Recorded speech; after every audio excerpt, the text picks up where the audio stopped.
سعودی عرب اور یو اے ای کے درمیان کشیدگی اس حد تک بڑھ چکی ہے کہ اب اس کے اثرات پاکستان تک آنا شروع ہو چکے ہیں۔ یہ کیا تفصیلات ہے؟ یہاں پر 10,000 پاکستانیوں کو یو اے ای سے کیوں نکالا گیا؟ 48 گھنٹے کی ڈیڈ لائن دی جا رہی ہے اور پاکستانیوں کو بغیر کسی ساز و سامان کے، یعنی کہ انہیں خالی ہاتھ وہاں سے نکالنے پر مجبور کیا جا رہا ہے۔ سعودی عرب اور یو اے ای کے درمیان کشیدگی اس حد تک بڑھ چکی ہے کہ اب اس کے اثرات پاکستان تک آنا شروع ہو چکے ہیں۔ یہاں پر 15 سال سے جو پاکستانی یو اے ای میں موجود تھے، وہاں پر کام کرتے تھے، ان کو وہاں سے نکالا جا رہا ہے۔ 10,000 کے قریب پاکستانیوں کو یو اے ای نے نکال باہر کیا ہے۔ اس کی کیا تفصیلات ہیں؟ یہاں پر ہم بات کریں گے کہ آخر یو اے ای کے ساتھ معاملہ کیوں اس طرح ہے کہ یو اے ای نے سب سے پہلے اوپیک سے نکلنے کا فیصلہ کیا۔ اس سے پہلے اس نے جنگ جیسی صورتحال میں پاکستان سے اپنا قرض واپس مانگا، اور یہ وہ تمام تر چیزیں ایک طرف تھی، لیکن ابھی کی جو تفصیلات آ رہی ہیں وہ اور بھی زیادہ حیران کن ہے۔ اس پر تفصیل سے بات کریں گے، لیکن دوسری جانب جو مریم نواز شریف صاحبہ نے جو پیشن گوئی کی تھی کہ ملک اس سپیڈ سے ترقی کرے گا، اس سپیڈ سے، یہ یاد کیجیے گا، وہ میں آپ کو دکھاؤں گا اور بتاؤں گا کہ ملک کس سپیڈ سے ترقی کر رہا ہے کہ آج ایشیائی ممالک میں سب سے مہنگا جو پیٹرول اور ڈیزل ہے وہ ہم سیل کر رہے ہیں، اپنی پاکستانی عوام کو سیل کر رہے ہیں۔ حتیٰ کہ ہماری جو یاری ہے اس کے چرچے ساری دنیا میں مشہور ہے کہ ایران بھی ہمارا یار ہے اور امریکہ بھی ہمارا دوست ہے۔ یہ معاملہ کس طرح جا رہے ہیں کہ آپ نے ہرمز میں پاکستانی جھنڈے لگے جہازوں کو تو گزرنے کی اجازت ہے، لیکن پاکستانی عوام کو وہی پیٹرول وہی ڈیزل وہ اتنا مہنگا مل رہا ہے کہ انڈیا میں اور بنگلہ دیش میں بھی ہم سے سستا جو پیٹرول اور ڈیزل ہے وہ سیل کیا جاتا ہے۔ اس کی تفصیلات میں آپ کو بتاؤں گا، لیکن سب سے پہلے بات کرتے ہیں کہ آخر یو اے ای کے ساتھ جو معاملات ہیں وہ کس طرف جا رہے ہیں۔ سب سے پہلے اگر دیکھا جائے تو یو اے ای نے جو سب سے پہلے جھٹکا دیا تھا وہ یہ تھا کہ پاکستان سے اس نے اپنا قرض واپس مانگا تھا۔ واضح طور پر دیکھا جائے تو اس نے وہ قرضہ جو ہم ایک سال کے لیے رول اوور کروا لیا کرتے تھے، لیکن اس مرتبہ یو اے ای نے صرف 1 مہینے کے لیے ہمارا قرضہ رول اوور کیا، تو اس کے چلتے پاکستان کی گورنمنٹ کو بھی سمجھ آ گیا کہ بھائی یہ معاملات اگلے مہینے کسی اور طرف جانے والے ہیں۔ اس سے پہلے گورنمنٹ نے اعلان کر دیا کہ بھائی ہم اب یو اے ای کا جو قرضہ وہ واپس کر دیں گے۔ اب یہ وہ چیزیں تھی کہ یہاں پر جس طرح یو اے ای نے پاکستان کو متحدہ عرب امارات نے پریشرائز کرنے کی کوشش کی، اب وہ کیوں کی وہ معاملات علیحدہ ہیں، وہ کافی زیادہ لمبی بحث چلی جائے گی، لیکن یہاں پر معاملات یہ آتے ہیں کہ یو اے ای نے اس جنگ کے دوران پاکستان کو پریشرائز کرنے کی کوشش کی کہ بھائی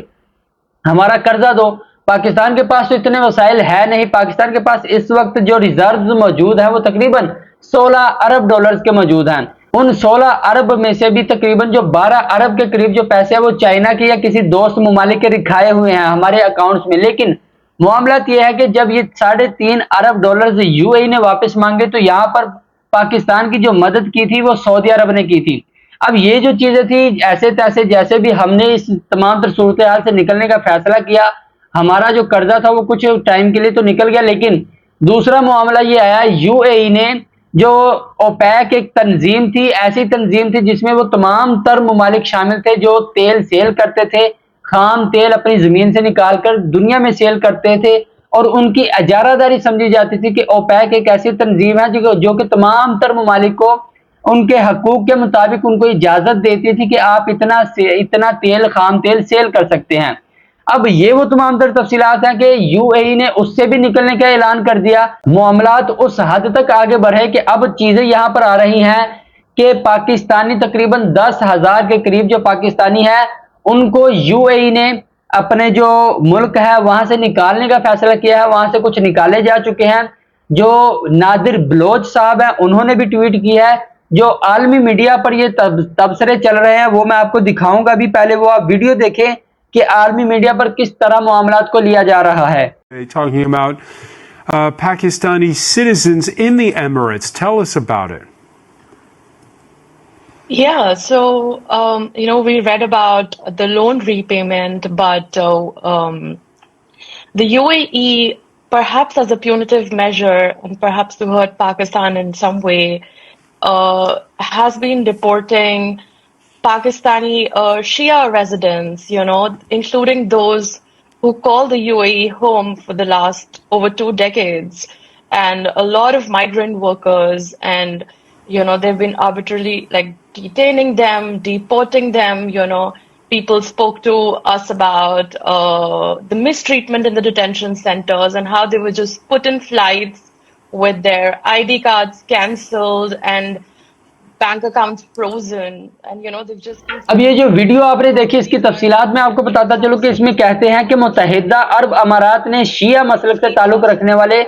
10,000 پاکستانیوں کو ملک بدر کر دیا ہے. نہ صرف انہیں بے دخل کیا گیا بلکہ ان کی تمام دولت، بینک اکاؤنٹس اور محنت سے کمائے گئے اثاثے بھی ضبط کر لیے گئے ہیں اور انہیں حقیقتاً خالی ہاتھ واپس پاکستان بھیجا جا رہا ہے. یعنی کہ وہ پاکستانی جو متحدہ عرب امارات میں اپنا سرمایہ پاکستان سے لے کر گئے، وہاں محنت کی، وہاں کاروبار چلائے، لیکن اب اس صورتحال میں بغیر کسی وجہ کے انہیں زبردستی وہاں سے نکالا جا رہا ہے. اسی کے ساتھ ساتھ ایک اور جو ٹویٹ تھی وہ بھی میں یہاں پر لگاتا ہوں. وہاں پر وہ کہتے ہیں جی کہ مجھے میرے دوست سے یہ اطلاع ملی ہے کہ وہ تقریباً 18 سال سے وہاں پر کام کر رہے تھے، جو انہیں نکالا گیا. جو اتحاد ایئر بیس ہے وہاں سے تقریباً 15 ملازمین کو یو اے ای کی جو اتحاد ایئر بیس ہے وہاں سے تقریباً 15 ملازمین کو جو پاکستانی تھے ان کو وہاں سے نکال دیا گیا صرف 48 گھنٹے کے نوٹس میں. اب یہ وہ تمام تر چیزیں تھیں. یہاں پر آپ ریکال کریں کہ پہلا معاملہ یہ تھا کہ اوپیک سے نکلا یو اے ای، دوسرا پاکستان سے قرض واپس لیا، تیسرا پاکستانیوں کو وہاں سے نکالا جا رہا ہے بغیر کسی خاص وجہ کے، چوتھا جو سب سے اہم معاملہ ہے وہ یہ ہے کہ اب اسرائیل کا دفاعی نظام جو ہے وہ یو اے ای کی حفاظت کرے گا. یہاں پر یہ خبر اسرائیل دا ٹائمز آف اسرائیل نے بھی اس کو رپورٹ کیا ہے. اس میں وہ کہتے ہیں کہ جو اسرائیل کا جو لیزر سسٹم تھا جو ڈرونز کو ختم کرنے کے لیے، یعنی کہ ہوا ہی کے اندر ڈرونز کو ختم کر دیا جاتا تھا، تباہ کر دیا جاتا تھا، یو اے ای کی حفاظت کے لیے، ایران سے یو اے ای کی حفاظت کرنے کے لیے اب یہ لیزر سسٹم یو اے ای میں ڈپلوائے کیا جائے گا، وہاں پر نصب کیا جائے گا کہ اب یہ معاملات کچھ حد تک سنبھلنے والے ہیں، اب یہ جنگ ختم ہونے والی ہے. لیکن یہ جو خبر ہے اس میں کیا یہ ایک نئی جنگ شروع ہونے کا اندیشہ ہے؟ کیونکہ یو اے ای جو کہ ایران کے بالکل ساتھ لگتا ہے، ایران کے ایک طرف آبنہ ہرمز کے ایک طرف جو ہے وہ کچھ حصہ عمان کا بھی لگتا ہے، لیکن ایک طرف ایران ہے اور دوسری جانب یو اے ای ہے، متحدہ عرب امارات ہے. کیا یہ جنگ اگر دوبارہ شروع ہوتی ہے تو متحدہ عرب امارات کو بچانے کے لیے کیا اسرائیل سے دفاعی معاہدہ کیا جا رہا ہے؟ وہ اسرائیل جب یہ جنگ شروع ہوئی تھی تو ایران کے جو میزائل تھے وہ جب اسرائیل تک پہنچتے تھے تو ان میں سے تقریباً صرف 3%، اگر ایران 100 میزائل پھینکتا تھا تو ان میں سے صرف 3 میزائل جا کر ہٹ ہوتے تھے. لیکن جب یہ سیز فائر ہوا اس وقت کی جو رپورٹس آئی اس کے مطابق ایران جو اگر 100 میزائل اسرائیل کی جانب پھینکتا تھا تو اس میں سے تقریباً 27% میزائل ہٹ ہوتے تھے. اب وہ اسرائیل جس کا اپنا دفاعی نظام نقصان در ہو چکا تھا، نقصان کی لپیٹ میں آ چکا تھا، وہ اس کا میزائل سسٹم، وہ اس کا ڈیفنس سسٹم جو کہ راکٹ سسٹم سمجھا جاتا تھا جی اسرائیل کو کوئی ہٹ نہیں کر سکتا، لیکن ایران کے میزائلوں نے ایسی درگت بنائی کہ اب وہ 27% تک کی اس کی شرح کامیابی سے اسرائیل کو نشانہ بناتی تھی، اس کو ہٹ کرتی تھی. لیکن وہ اسرائیل کیا یو اے ای کی حفاظت کر پائے گا؟ اور وہ بھی ایسے موقع پر جہاں پر صرف ایک آبنہ ہرمز کا ان میں فاصلہ ہے. اسرائیل اور ایران کے درمیان 2000 کلومیٹر کا فاصلہ تھا، لیکن یہاں پر جو معاملات آتے ہیں وہ صرف ایک آبنہ ہرمز کا آتا ہے. اور یہاں پر یو اے ای جو اقدامات کرنے جا رہا ہے اس کے چلتے اب آنے والے دنوں میں دیکھتے ہیں کیا معاملات ہوتے ہیں. یہ تمام تر چیزیں ایک طرف اب بات کرتے ہیں کہ یہاں پر پاکستان میں پاکستان مسلم لیگ نون ایک ایسی جماعت تھی، اب پاکستان پیپلز پارٹی کا بھی جو کباڑیا نکل چکا ہے وہ ایک علیحدہ بات ہے، لیکن مسلم لیگ نون ایک وقت تھا کہ جب پاکستان کی بات کیا کرتی تھی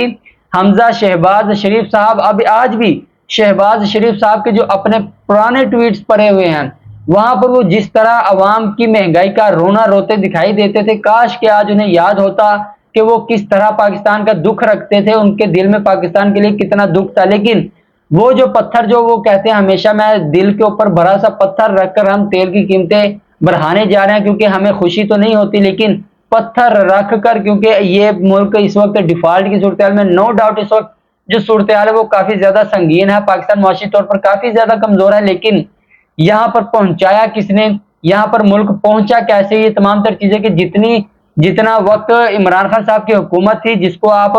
ذمہ دار قرار دیتے ہیں، لیکن اتنا ہی یعنی کہ 4 سال آپ کو ہو چکے ہیں، یہ 2022 کے بعد سے 4 سال آپ کی گورنمنٹ کو ہو چکے ہیں، پی ڈی ایم کی گورنمنٹ کو ہو چکے ہیں، پیپلز پارٹی اور مسلم لیگ نون نے جو مل کر حکومتیں بنائی تھی اس کو 4 سال مکمل ہو چکے ہیں، لیکن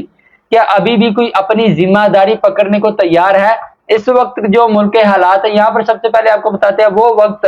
جب حمزہ شہباز شریف صاحب کو بھی ملک کے حالات کی بڑی فکر ہوا کرتی تھی۔ آپ ذرا ان کی ویڈیو دیکھیں۔ پیٹرول بم گرتا ہے، عوام کے گھروں میں ماتم ہوتا ہے، وہ آپ اس وقت کیا کر رہے تھے جب میری مخلوق بے یار و مددگار تھی؟ تو اس لیے پاکستانی قوم کا فرض ہے کہ اس جھوٹے، کرپٹ، نکمے اور نااہل آدمی کا اب پورا حساب ہونا چاہیے، ورنہ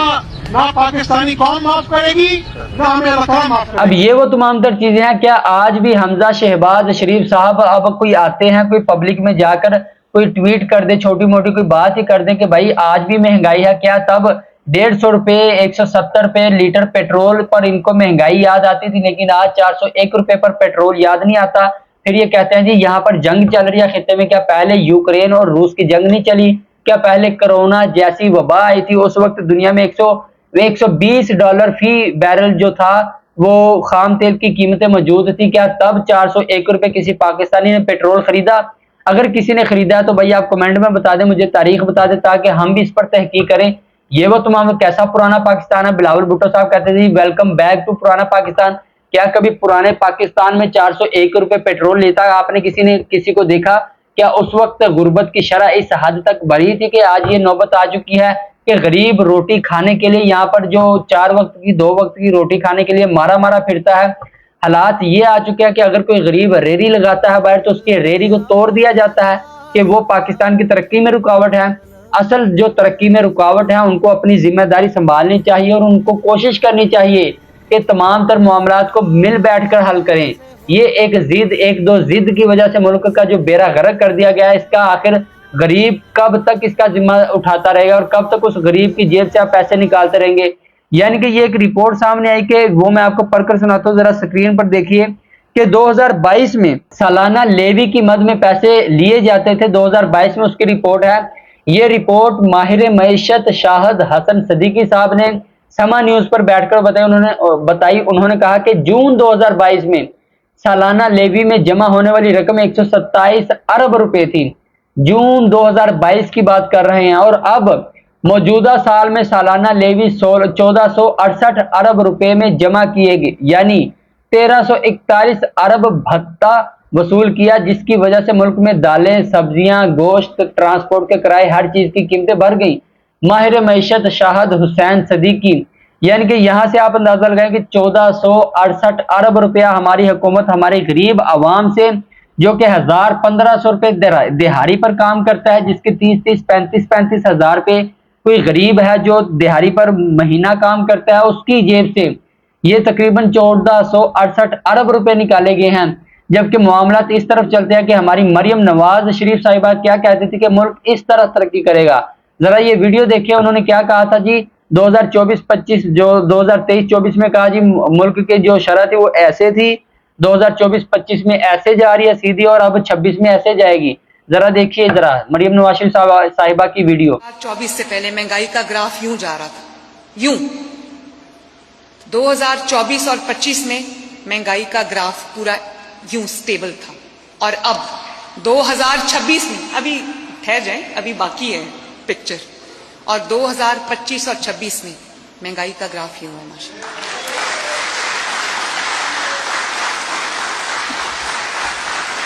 اب کیا آج بھی مریم نواز شریف صاحبہ جو کہ پنجاب کی چیف منسٹر ہیں، ان کے جو چچا ہیں شہباز شریف صاحب وہ اس وقت پرائم منسٹر ہیں، اور ان کے جو کزن لگتے ہیں حمزہ شہباز شریف صاحب جو بڑا دکھ رکھتے تھے عوام کا، کیا آج بھی وہ زندہ ہیں؟ کیا وہ اس طرح پیغام دے سکتے ہیں عوام میں آ کر کے بھائی آج جو مہنگائی کی ہے وہ اس سے زیادہ ہے، کچھ تو خدا کا خوف کریں، کچھ مہنگائی میں کمی کریں؟ یہ وہ تمام تر چیزیں ہیں۔ پھر ہمیں کہہ دیا جاتا ہے جی ملک کے مفاد میں بات کریں، اب کیا بات کریں؟ اب 170 روپے کے لیٹر پیٹرول کو جب اس وقت جنگیں بھی چلی، اس وقت کرونا بھی آیا، تمام کچھ چلا، لیکن ملک کو کنٹرول کیا گیا تھا۔ آپ دیکھیں کہ کہیں نہ کہیں نالائکی ضرور ہوئی ہے اور اس ملک کا نقصان ہوا ہے۔ اصل نقصان اس غریب کا ہوا ہے جس نے آنے والے کچھ سالوں کے لیے اپنا پیسہ جوڑ کر رکھا تھا، لیکن اب جو حالات آتے جا رہے ہیں وہ غریب سے غریب تر ہوتا جا رہا ہے۔ لیکن ہماری جو اشرافیہ ہے انہوں نے جہاز خریدنے ہیں، ہماری جو اشرافیہ ہے انہوں نے 50 ایکڑ کا ایک فلم سٹی بنانا ہے، ہماری جو اشرافیہ انہوں نے جو تعلیم کا بجٹ ہے اس میں سے 35 ارب روپیہ باہر نکالنا ہے، ہماری جو اشرافیہ وہ انہوں نے اپنی سہولیات، اپنا جو پروٹوکول ہے اسے برقرار رکھنا ہے۔ یہ وہ تمام تر چیزیں ہیں۔ عوام کے لیے تو پی ایس ایل بند کر دیا گیا تھا، لیکن منسٹر صاحبہ ان کا تو جانا بنتا تھا، لیکن ان کے ساتھ جو وہ بچے گئے تھے، ان کی جو کنیزائیں گئی تھی، وہ کس حیثیت میں وہاں اسٹیڈیم میں گئی تھی، یہ تمام تر چیزیں سوالات کرتی ہیں۔ لیکن یہ وہ تمام تر معاملات ہیں، ان کو کنٹرول کیا جانا چاہیے۔ اپنے میزبان مصطفیٰ کمال کو دیجیے اجازت، اللہ حافظ۔